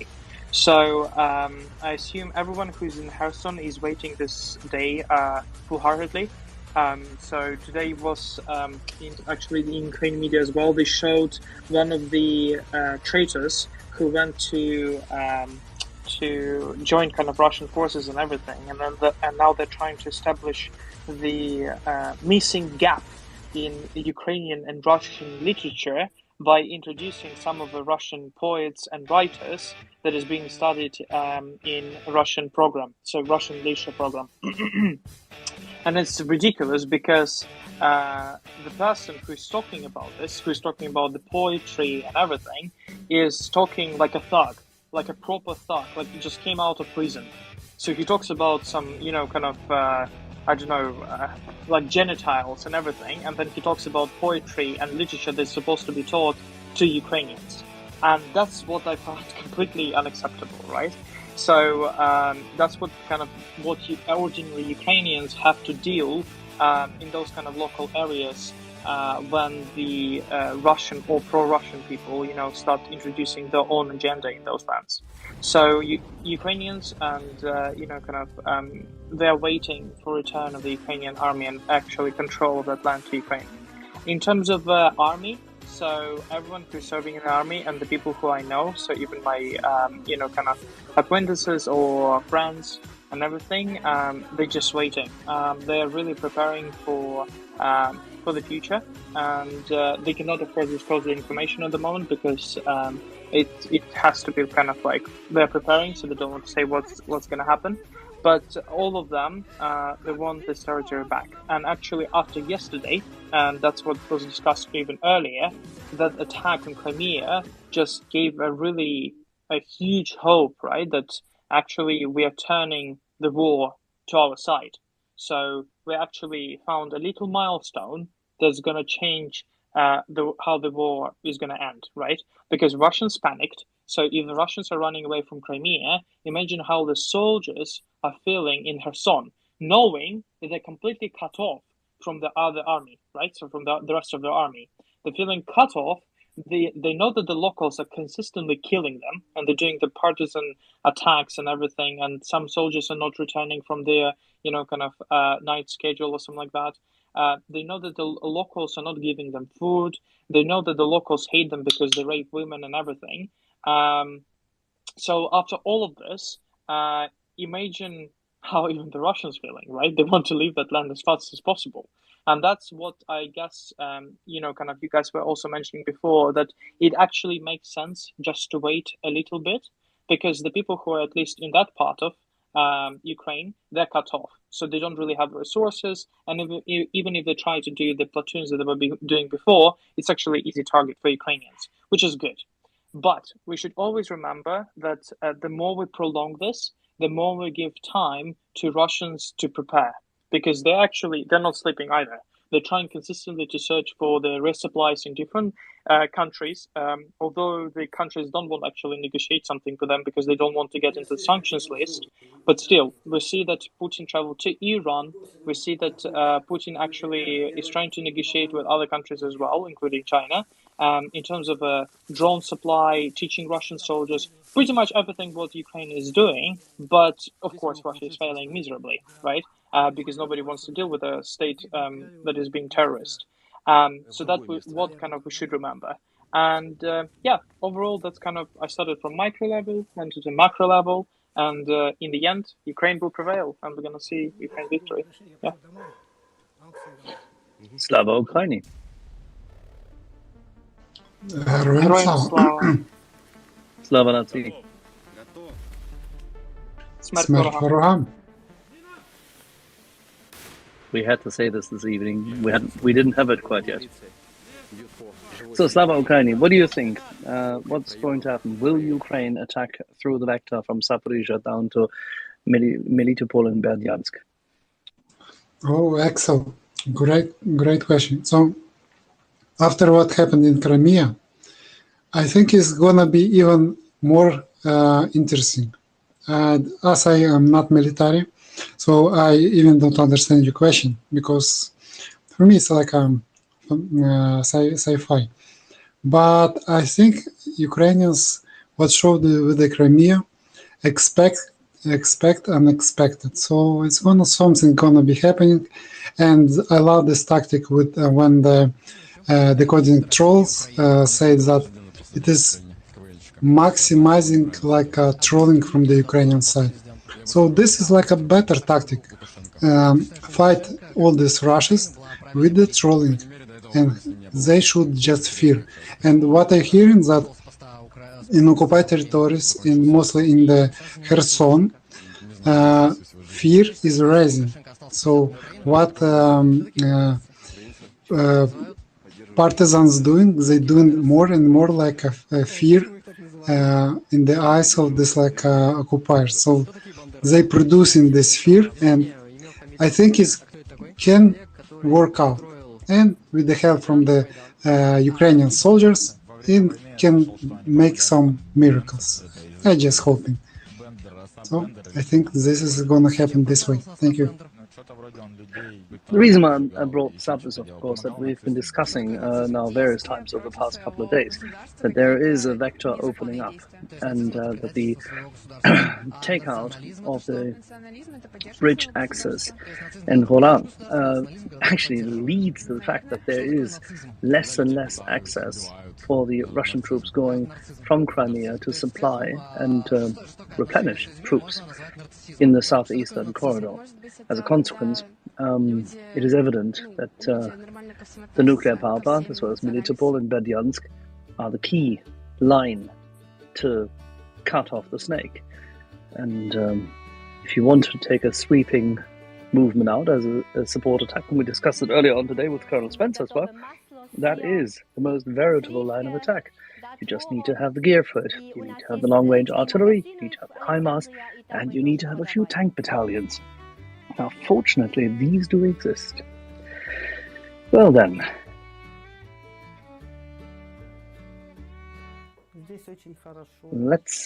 Here's an ad house. Mikola, we'll go to you and we'll cycle up a few more questions. Have something to lift up your mood. Basically, Ukrainian President Viktor Yushchenko published on his own page that basically he's going to support Ukrainian military forces with honey that was collected in the little local villages Morintsych and Banderivsky, which will make the honey Banderivsky honey, of course hated in Russia, and that's going to be supported. They're going to be sent to Ukraine military to support them during this war. And he says that, of course, we are the first army in the world, because it's not only about the military might, but the spirit that we have in Ukraine. Which is quite funny. You can check it online. It's called Brain Tank. And there's going to be a new, I guess, honey biscuit that's going to be sent to military.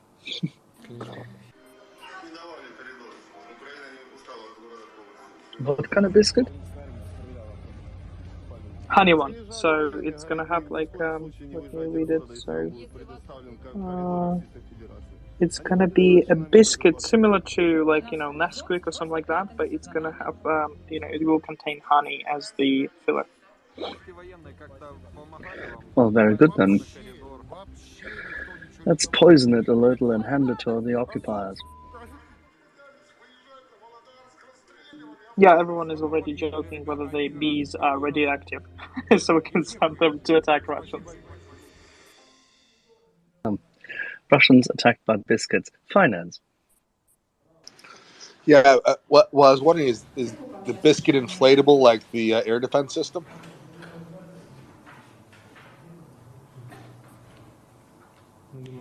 Seems to be perfectly fine. Yeah, I will attach a tweet. Maybe you'll see it later. Just give me a second. I mean, the decoys, of course, you're alluding to, Finance, are absolutely key. I mean, decoys have been used in warfare for hundreds of years in some shape or another, but this one was the most silly ever presentation of a decoy, because it actually fell literally to the side whilst the guy was reporting in front of it. Oh, I saw. That was excellent. Though I would note that it works about as well as the actual Su-300 and Su-400. So which one's the decoy? Like, if the actual air defense doesn't actually shoot things down, then is it really an air defense system? Like, what the hell are they doing with it? So it seems to work okay in Ukrainian hands. You know, in the First World War, the British Army had a number of decoys, because when they saw that initially their tanks worked so well, but they didn't have enough of them, and the fear and panic it created, there were 2 Austrian divisions on the other side, which literally lost their minds when the British tanks appeared first. What they did is they created a couple of wooden balsa wood decoys and put them up, painted them appropriately, and then just, fitted them out with lights in order to show them on the other side of the front line, just in order, make sure that people were afraid. Well, even the word tank comes from the fact that when the British shipped the tanks to France, they were described as water tanks. That's where the term tank comes from, which is interesting because it then became the word in almost every language. The French sometimes say char, but they sometimes say tank. The Russians, I think, say tank. The Germans say something involving patchouli. We say panzer. Yeah. The funny thing is, we built our own, and we built it 2 weeks after the Brits had built their tank.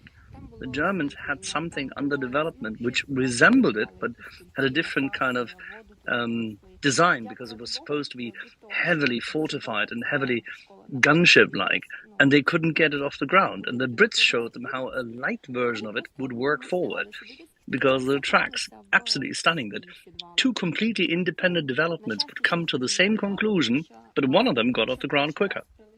It's interesting that these days they all look roughly the same, like cars, but at the time no one had a clue how to make them. One of my favourite German words is Pommespanzer, which is not quite the same thing.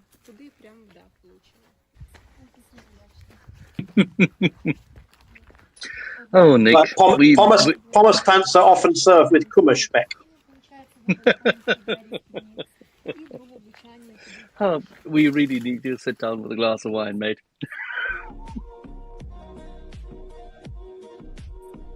All right, I was promised another Englishman, or actually a Welshman, coming up in a second. I don't know when that is going to happen. Hello, is that me? I am a Welshman. You got to be kidding, Phil. No, it's great that we have 2 Welshmen, because there's another Welshman coming. That's all right, Phil. But good evening. Welcome to the show. Oh, hello. Yeah, I just wanted to ask a question about these partisans, and I wondered, is there anything they can actively do in terms of the liberation of Kherson? I mean, I did have a fanciful thought. I mean, I don't know if it is fanciful or not, whether they could actually create something like a scenario like the Paris Uprising in 1944, or create no-go zones in Kherson that the Ukrainian troops could then move into. Are they strong enough for that? Do we know? I'm not questions. Please, Finance. Oh, sorry. I will let you. You know what? I'm going to let you and Slava continue this, since you're a military man and Slava's Ukraine. Yeah, Lieutenant Slava. Thank you, Slava Ukraini, Heroям Slava. So actually, what I heard is that recent explosion in the Kherson region, it was thankfully to the partisans. And I don't really know. It was not noticed that it was an explosion because the partisan did it. But it was noted that it's complete collaboration with the partisans, because people in the occupied territories completely helping the civil. So it's working well, providing information, and just maybe even doing some explosions. So it's like a confirmed that thankfully to the partisans and resistance movement in the occupied territory in Kherson and other occupied territories. So it's working well. Thank you.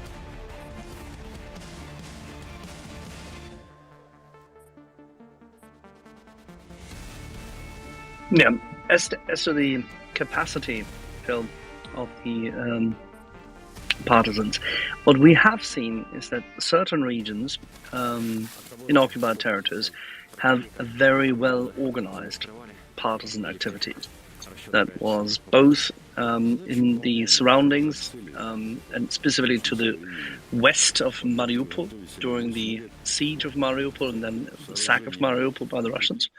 But those forces then retreated back further to Melitopol as well as into Mariupol. Some of them obviously got caught, as you know. Then there were partisan forces in the Battle of Chernihiv to the northeast of the Russian forces, which helped in the first weeks to destabilize the Russian front line. And now we've seen some of them in Kherson as well as on Crimea, which is interesting because Crimea has been very, very carefully and more recently infiltrated yet again by Ukrainian partisans, which is no surprise because some of them fit in quite well on location. And there has always been a strong resistance to the activities of the Russian occupiers in, for example, the region surrounding Armyansk. So it's not necessarily a surprise that people may have found a way back to Crimea and infiltrated. But Kherson and Kherson city, many people have fled. Many people were shot, executed, killed, tortured. There is reporting to the fact that at least 4 large torture factories, and I'm not joking, these are factories. There's blood. Just like in the past 8 years in the occupied territories in Donbass, there's blood running out of those buildings every single day. These 4 torture factories are there, and they are more or less targeted or just indiscriminately taking in people who they believe may be a risk to them, maybe opinion leaders and the likes.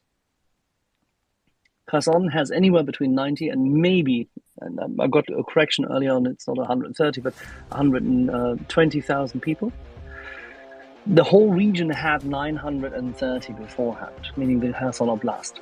But Kherson city obviously was not small ever, and Slava can tell you the direct numbers. But Kherson city still has a lot of people who, having demonstrated against the Russian occupiers in the early weeks and having shown resistance, have remained there.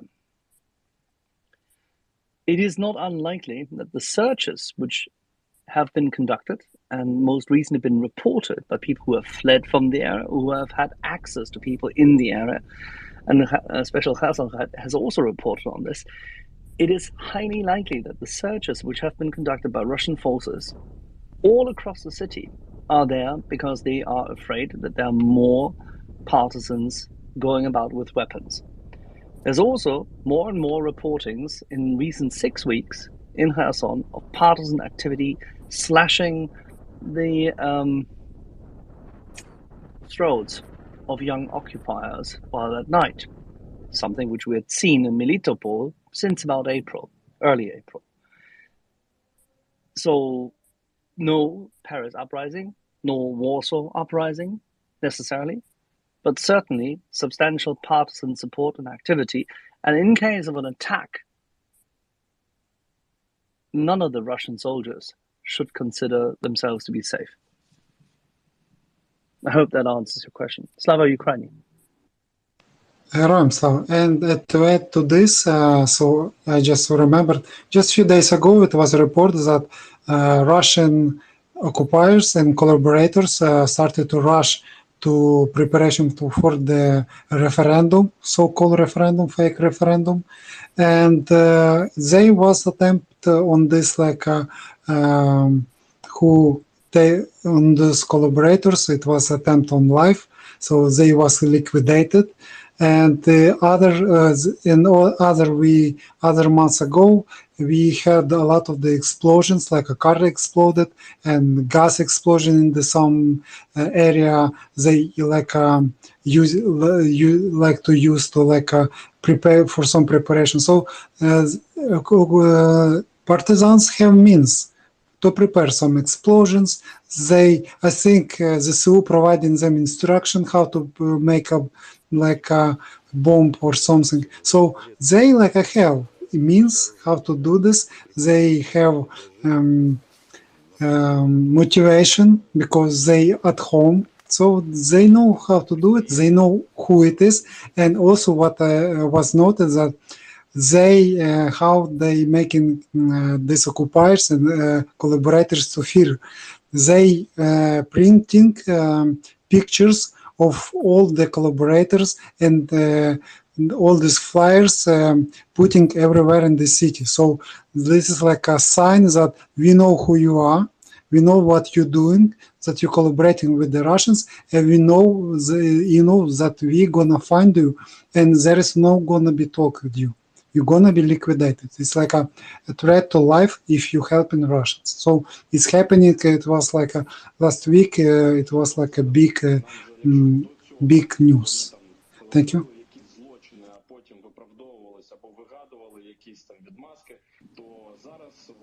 Very good point. Victor. Hello, mic check.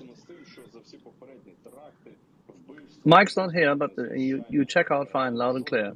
Sounds good. Thank you.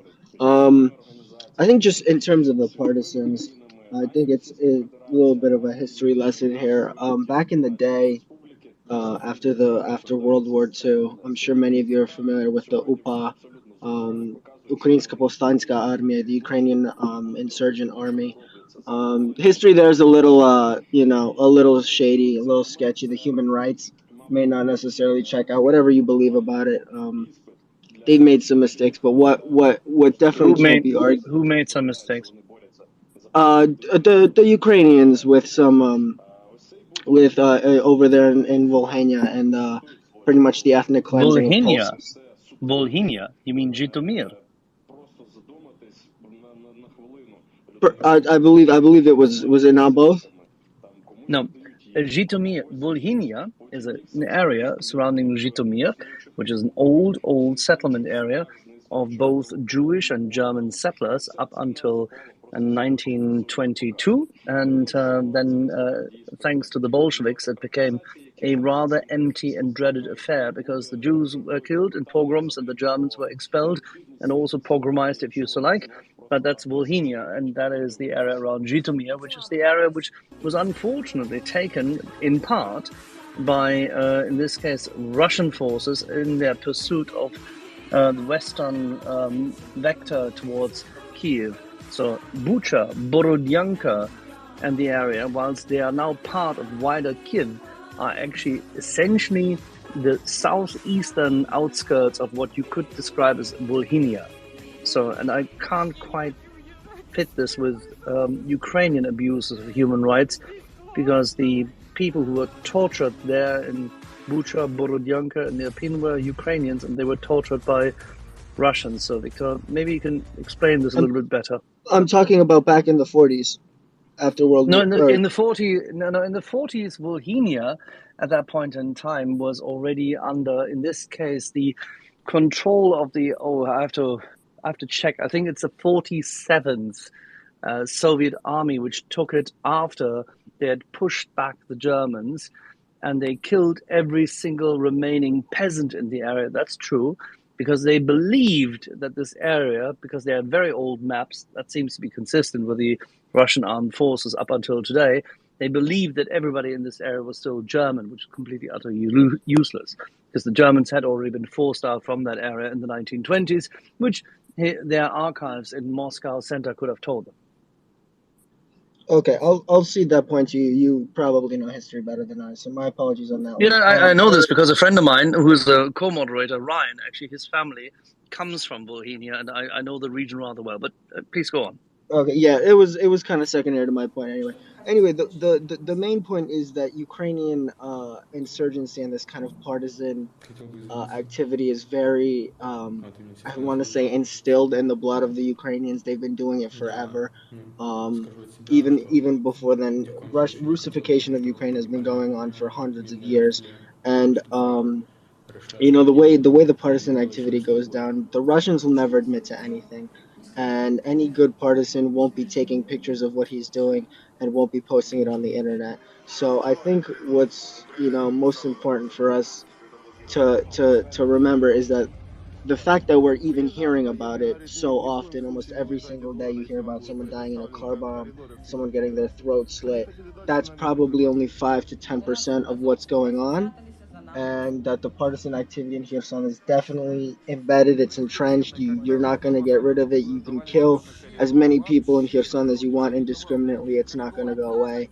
And I think we should just, they will work for as long as they're alive there. And I think they've proved that their spirit is definitely unbreakable. So no matter I think it's just I just hear a lot of people trying to quantify how good are these partisans, what can they do, what are they capable of. We won't actually ever know, I don't think.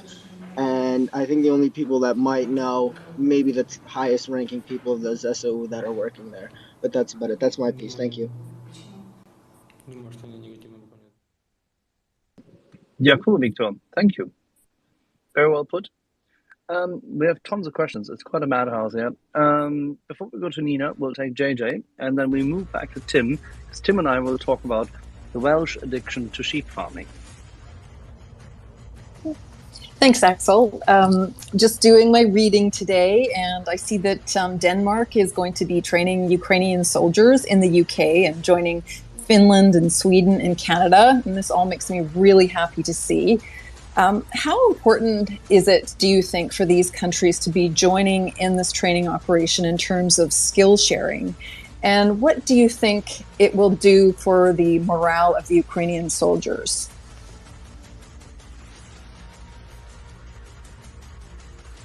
That's a question I have to pass on to Mykola and Slava Ukraini.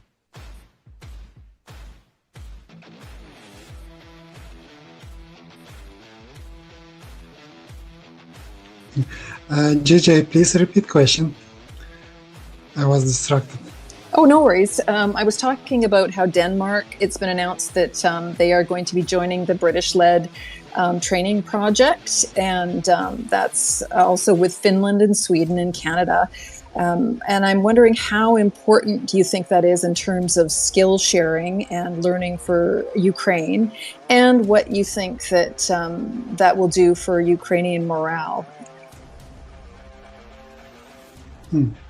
Let's say Ukrainian, thank you for the question. The Ukrainian morale always high. So Ukrainians eager to learn everything they can. They cannot wait to just learn everything they can. They gonna not sleep, not eat, but gonna learn.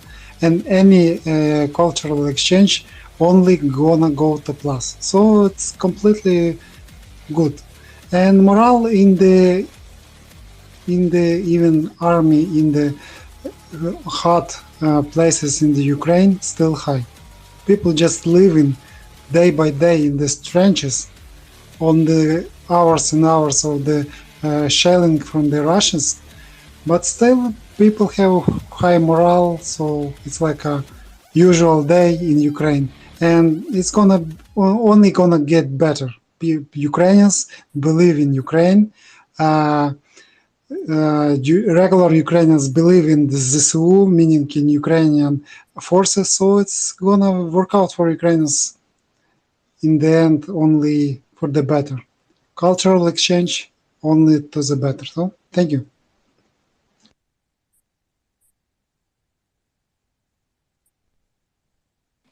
I received 40 DMs.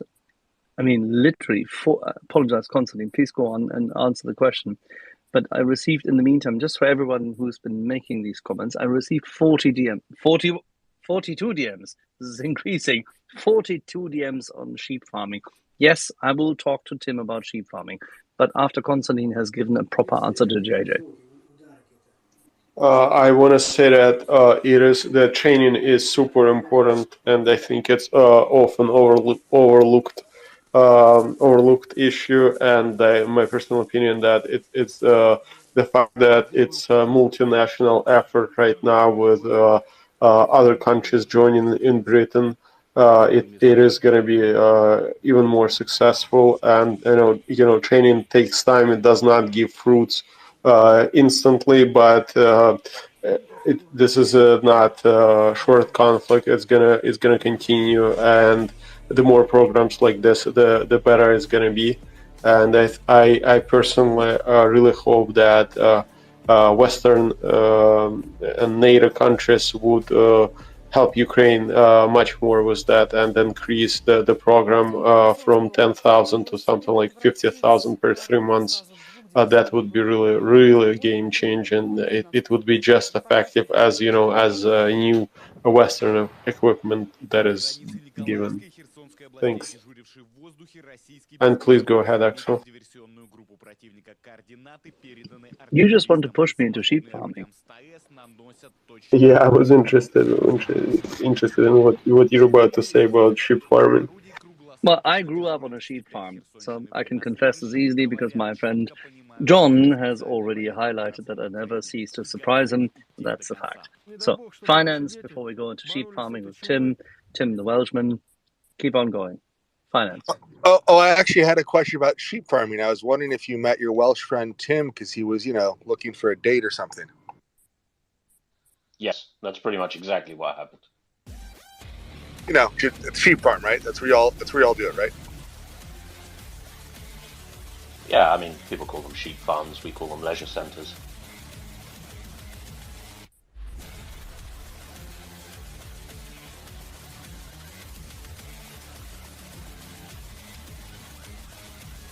Panic breaks out. All right, and seriously, is sheep farming a part of the Ukrainian agricultural space? I hadn't read about that, so I'd assume not, but I could be wrong here. No, it unfortunately isn't, despite the fact that there are many, many regions of Ukraine which would lend themselves perfectly to that, especially close to the Zakarpathian mountains. And you could have fantastic sheep cheese, and sheep meat. It's absolutely ideal. Is this your retirement plan, Axel? It is such a labor-intensive thing, you wouldn't want it. And it's very easy to get fleeced. Okay, Tim, you take over for 5 minutes. I'll be back. Yeah, finance. I seem to be outdoing you on the dad jokes this evening. You need to up your game. I don't think these qualify as dad jokes. I think we've passed the family show time here. Absolutely, yeah. They're just revolting puns, aren't they? There's really no excuse.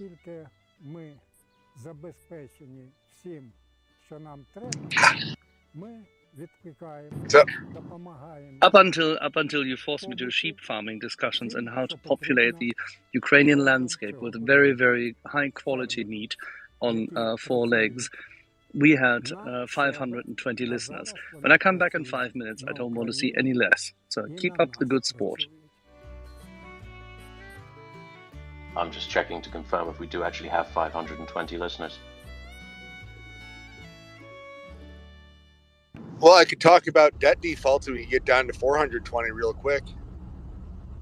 Yes, okay, let's talk about debt defaults, because I have a question about that, and I think you probably know the answer because I don't. Now, if Russia found itself unable to pay coupons because of circumstances beyond its control, and I use that term very, very cautiously, i.e. sanctions and being shut out of the financial system, does that actually count as a sovereign default? Absolutely.